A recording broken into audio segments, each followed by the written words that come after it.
espiritual. El dolor, ¿qué implica? Cuando hay una transformación del yo viejo al yo nuevo, es decir, cuando hay un cambio, ¿verdad?, en mí, hay cambios que se pueden dar porque yo gradualmente los estoy buscando. Hay otros cambios que se dan bruscamente, como un coronavirus, ¿verdad?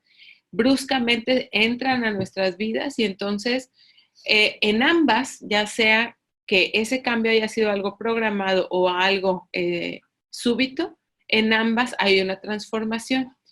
Cuando yo cambio, ¿sí?, de mi yo viejo a mi yo nuevo en esta transformación, hay renuncias.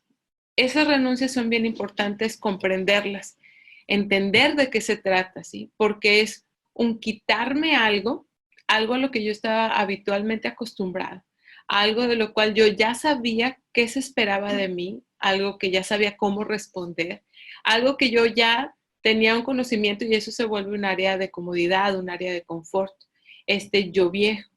Entonces, hacer una transformación y brincarme a algo nuevo tiene que ver con tener nuevas actitudes, nuevos actos, ¿verdad?, para responder de manera diferente ante esta nueva situación. ¿Eso implica qué? Pues que renuncie a mi comodidad, que renuncie a lo que yo ya conocía. Y como les decía, puede ser gradual, es decir, puedo, por ejemplo, renunciar a mi ignorancia sobre la computadora, ¿no? Y entonces me voy a meter a un curso de computación y poco a poco voy a ir aprendiendo, ¿sí? Me cuesta, me duele la cabeza, ¿verdad? A lo mejor empiezo desde encendido de computadora, ¿verdad? Hasta aprender cómo apagarla y qué más hacer. Y voy dosificando esa transformación. Pero hay otras, por ejemplo, la muerte de un ser querido, una muerte repentina, un divorcio, un cambio del estado de vida en el que tienes, un cambio de casa, ¿verdad?, en donde estás, cambio del país en donde estás viviendo, que te forzan a que no sea gradual, sino que rápidamente tienes que afrontarlo. Hay ocasiones cuando yo lo puedo hacer gradual en que yo puedo tener todos los recursos necesarios para poder hacerlo o me voy haciendo de ellos. Recursos intelectuales, emocionales, hasta incluso económicos, ¿no? Pero cuando es repentino, no. Entonces, la renuncia tiene que ver primero con aceptar qué carencias tengo. Tiene que ver con aceptar primero qué es lo que estoy dejando. Decidir sí querer dejarlo. Mientras yo no decida que sí quiero hacerlo, entonces sigo todavía en este proceso. Y la transición de este proceso es lo que más duele. Es generalmente con lo que más batallo y peleo, ¿verdad? Porque no quiero aceptar. Y eso provoca, pues, dolor, ¿sí? Y que sería también sufrimiento, en la manera en cómo lo vamos a ver ahorita, ¿sí? Un dolor que tiene que ver incluso en la parte física y un sufrir que tiene que ver en la parte del alma y del espíritu. Entonces, ver este tema que hablamos hoy tiene que ver con que ubíquense ustedes en dónde están. Ahorita, lo que estén viviendo, que me imagino casi todos tenemos al menos una, ¿verdad?, que estamos iguales, que es una situación social, una situación del mundo, que nosotros no lo provocamos, sino que vino ese a nosotros, y así vendrán otros, ¿no? Pero también dentro de su historia personal, ubíquense en dónde están, qué cosas están renunciando ustedes ahorita. Es más, si tienen por ahí una libretita, escriban. ¿A qué están renunciando o a qué se les pide renunciar voluntaria o involuntariamente para que durante este tema ustedes puedan irse ubicando en ello? Y pues empezamos con la parte del cuerpo. El hombre fue creado a imagen de Dios. Por tal motivo, el cuerpo participa en la santificación junto con el alma. ¿Qué pasa cuando tenemos en nuestro camino de la vida ese dolor? Un dolor que nos lleva en la parte corporal a transformarse. Empieza a tener crisis, ¿verdad?, la cual se ve reflejada en ciertas formas como la pérdida del apetito, bueno, a unos se les pierde y a otros les da de más, ¿verdad? La caída del pelo, del cabello, la piel, manchas, a muchas personas les sale manchas. La parte corporal. En el alma, ¿qué pasa en el alma? El alma es la parte emocional. El dolor se refleja en el alma de muchas maneras, que ahí es cuando entra la parte de emocional, donde tenemos ya las crisis de los pensamientos, de nuestras ansiedades, de nuestras formas de cómo estamos viendo ese dolor. Si quieres, asumir la realidad de la pérdida. Cuando aquí hay Elizabeth, es una escritora, psicóloga, psiquiatra, que ella en sus libros escribió, descubrió a través del estudio que tuvo con sus pacientes y más al final que estuvo con pacientes en fases terminales, descubrió todo lo que pasaba tanto con las personas que cuidaban al enfermo como al enfermo, ¿verdad? Entonces ella escribe en sus libros 5 pasos, que es la negación, el coraje, la ira, la negociación o los pactos, la depresión y al final viene la aceptación. Entonces, cuando nosotros estamos en ese dolor y no estamos conscientes de lo que está pasando, es difícil llegar a la última parte, que es la aceptación. Estamos pasando por las 4 primeras fases y estamos vuelta y vuelta y vuelta. Entonces, las 4 fases no necesariamente tienen que ser así como se las mencioné. Puede variar, podemos empezar con una depresión, podemos empezar con el enojo, es variado, ¿verdad? Eso depende mucho de cómo seamos nosotros, cómo sea nuestra esencia. Entonces, sí es muy importante elaborar las emociones con relación al duelo. ¿Qué es lo que estoy sintiendo ahorita, verdad? Si nos gusta, por ejemplo, cuando empezamos, mencionaba Dinora que podemos escribir qué duelo estamos ahorita teniendo, ¿verdad? Entonces, si yo me centro ahorita en ese dolor, ahorita yo puedo identificar cómo me siento, que puede ser enojada, puede ser que estoy en la parte de la depresión o en la parte de hacer negociaciones, y no nada más negociaciones con Dios, sino también negociaciones con las personas que están a nuestro alrededor, de sentirse que si no están alguien conmigo, yo no voy a poder salir adelante. Entonces, hay muchas fases, ¿verdad? Entonces, pues sí me gustaría que me comentaran a través del chat, que me compartan si ustedes ahorita pueden identificar. Hay otros que ya pasaron por todo ese proceso y ya están en la aceptación, ¿verdad? En la tristeza, que es en la parte de la depresión, que podríamos ver también esa parte, en la tristeza. Es muy importante identificarlo, ponerle nombre, ponerle ese nombre necesario para poder trabajar con eso. Aprender a vivir en un mundo donde el fallecido ya no está presente. Eso es la parte cuando ya aceptamos que la persona pues ya no está. Les voy a compartir en esta parte mi historia. Yo soy viuda, tengo 1 año y medio de ser viuda. El día que estaba yo en el funeral de mi esposo, me paré en la parte del medio de las capillas y estaba en un lado lo que era el féretro y del otro lado la puerta. Entonces, me puse a ver en la calle cómo pasaba la gente, los carros y toda esa escena que pues ves y te das cuenta y dices, esto sigue, o sea, afuera la gente sigue caminando, siguen transportándose, esto tiene que seguir, ¿verdad? Entonces, al voltear al otro lado y ver la parte de que él ya no estaba y que ya fue llamado a la casa paterna, pues es darme cuenta de mi realidad. Entonces tenía que yo estar consciente de lo que seguía, ¿verdad? Y tenía que aprender a seguir caminando con las emociones y con mi cuerpo de una manera que ese dolor tenía que aprender a amar para poder seguir avanzando con pues mis hijos, que son los que estamos ahorita aquí nosotros. Ahí está, pues yo siento que estoy viviendo dos duelos. Yo no alcancé a leer. La muerte de mi mamá y el alejamiento de mis hermanos. Toda esa parte es donde tenemos que estar bien conscientes dónde estamos para empezar a encontrar herramientas que nos ayuden a poder seguir el proceso en esa parte en el aprender a vivir en donde estoy, ¿verdad? Con lo que tengo y con lo que sigue, porque pues vienen muchas cosas, o sea, la parte económica, la parte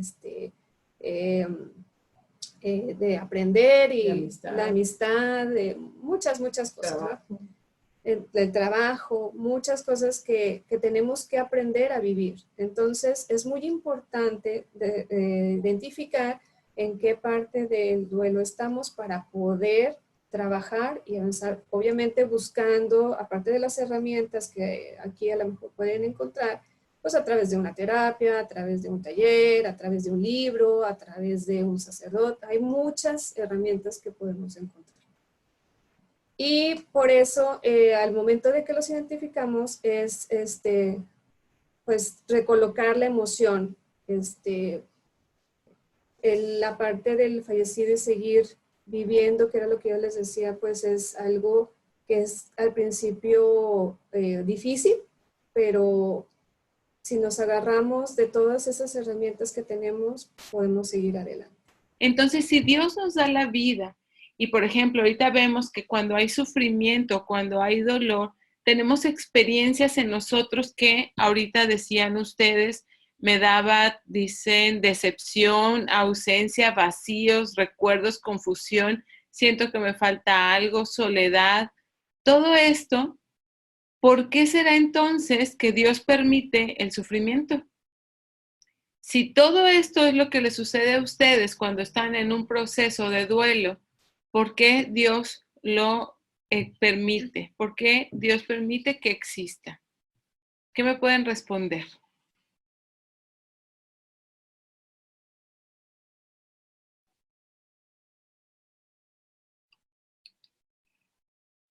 Porque el sufrimiento purifica, muy bien, renueva,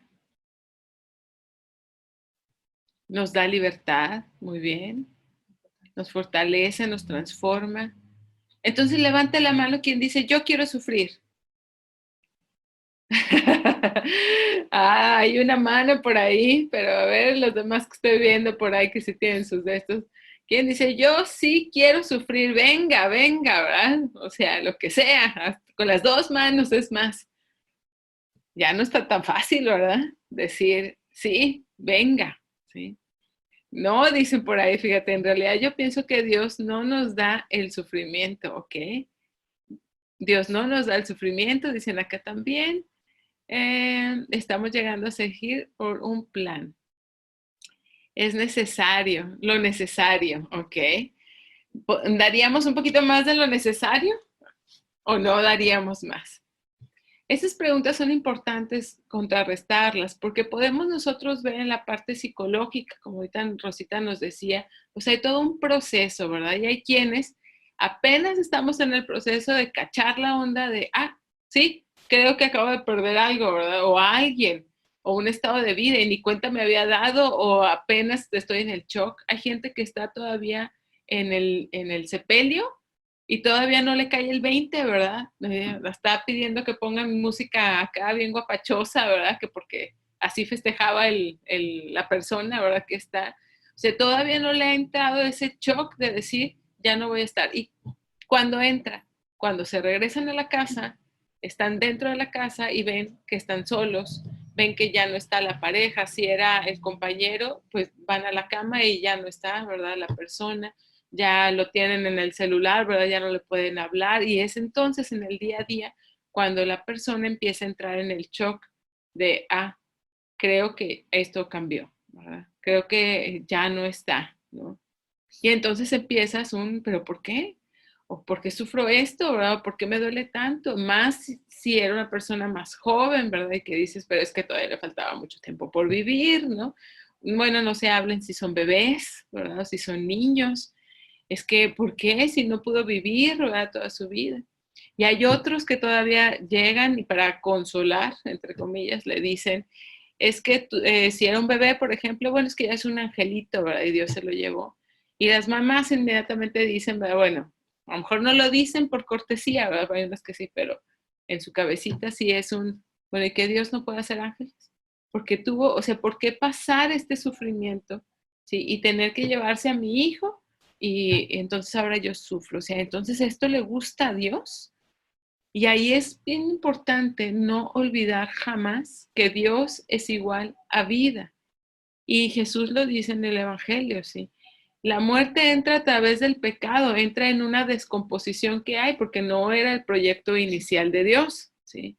Cuando estaba Dios Padre, ¿verdad? Y que estaba con Adán y Eva, ellos estaban para no morir, ¿sí? O sea, el proyecto de Dios era diferente al pecado. El pecado era lo único que Dios no tiene, no tendrá y jamás, ¿sí? Lo tuvo. Pero aceptó las consecuencias de ese pecado porque nosotros lo hemos, ¿sí? Nosotros en nuestra desobediencia salió. Entonces, hablar del sufrimiento, primero es importante comprender bien la esencia de Dios. Siempre pongo este ejemplo, a los que ya me han escuchado seguramente ya saben la respuesta. ¿Cómo aprendiste a andar en bicicleta? ¿Qué sucedió la primera vez que te subiste? Contéstenme ahí por el chat. ¿Qué sucede cuando te subiste ahí a la bicicleta? Te caí. Ajá. Alguien desde que se subió, o sea, ya entró a un maratón así de, ¿cómo se llama estos? Ironman, ¿no? Ok. Todo mundo, ¿verdad? Desde que se suben, así es, a la bicicleta, se caen.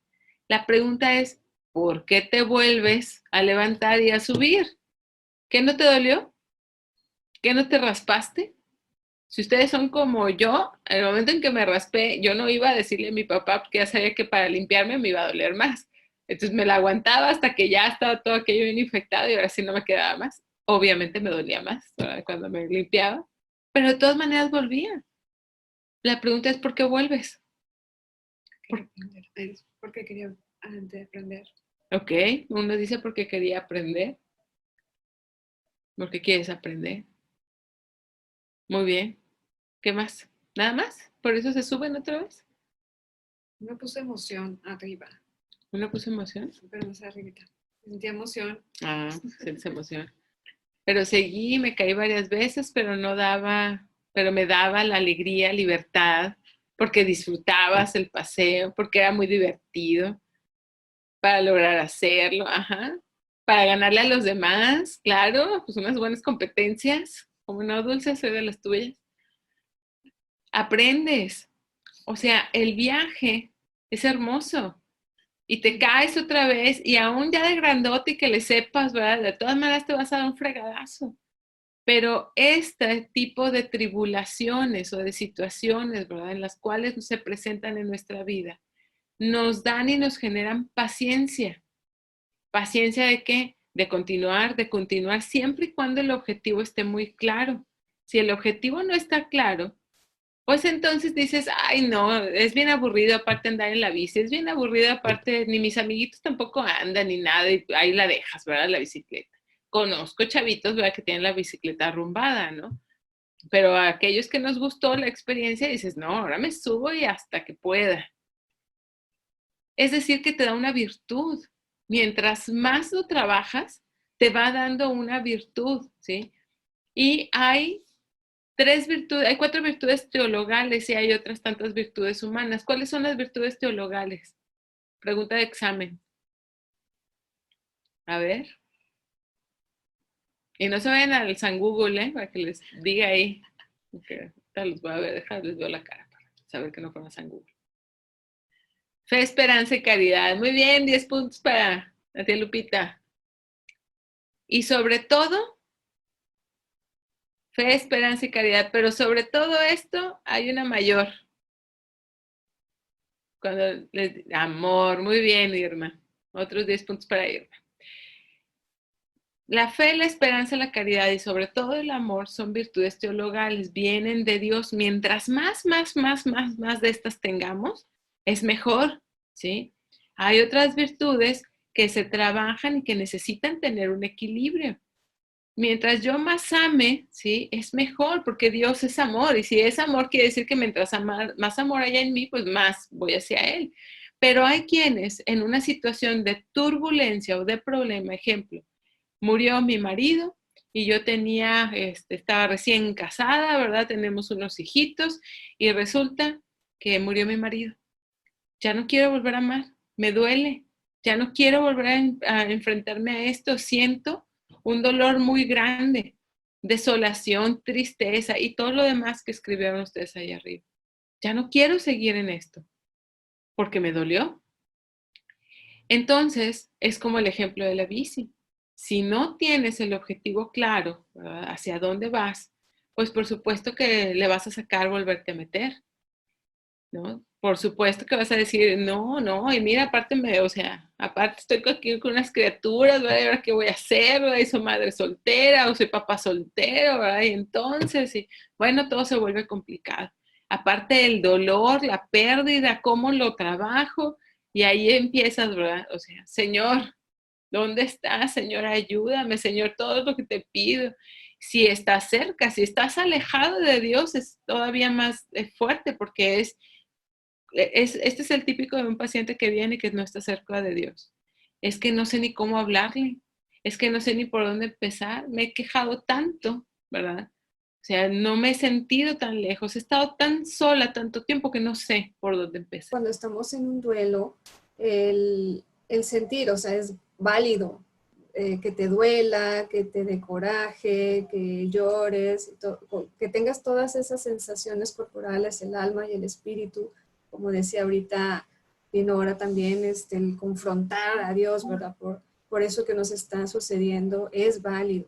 Aquí lo importante es darnos cuenta, decidir hasta qué punto es hasta aquí y voy a seguir a dar el otro paso. O sea, decido que ya es el punto en donde ya voy a tomar las herramientas, lo que necesito para poder pasar para dar ese paso. Es muy importante tomar esas decisiones para poder continuar. La fortaleza también es algo que tenemos que entender porque la fortaleza no es aguantarnos, aguantarnos que me duele, aguantarme que no siento y que estoy firme y que soy la superpoderosa. No, porque somos humanos, o sea, somos humanos y sentimos y nos duele y todo. Aquí la fortaleza es no quedarme ahí, sino para arriba, o sea, dale, echarle ganas y seguir adelante. Esa es la fortaleza, el caminar. ¿Para qué? Para llegar a trascender y llegar a ser resilientes. El llegar a ser esa trascendencia, dejarla para esa transformación, es pues llegar a ser resilientes. Esa resiliencia que hemos estado hablando en muchos lados, la hemos escuchado, llegar a esa resiliencia es lo que nos ayuda a poder transformar ese dolor al amor o el duelo, cambiar ese duelo ya a poder transformarlo al amor. Así es. Bueno, ¿alguna otra duda? ¿Queja? ¿No? Todos no. Bueno, pues muchísimas gracias por estar aquí con nosotros, ¿verdad? Ya vamos a dejar descansar la silla. Ha sido todo un placer.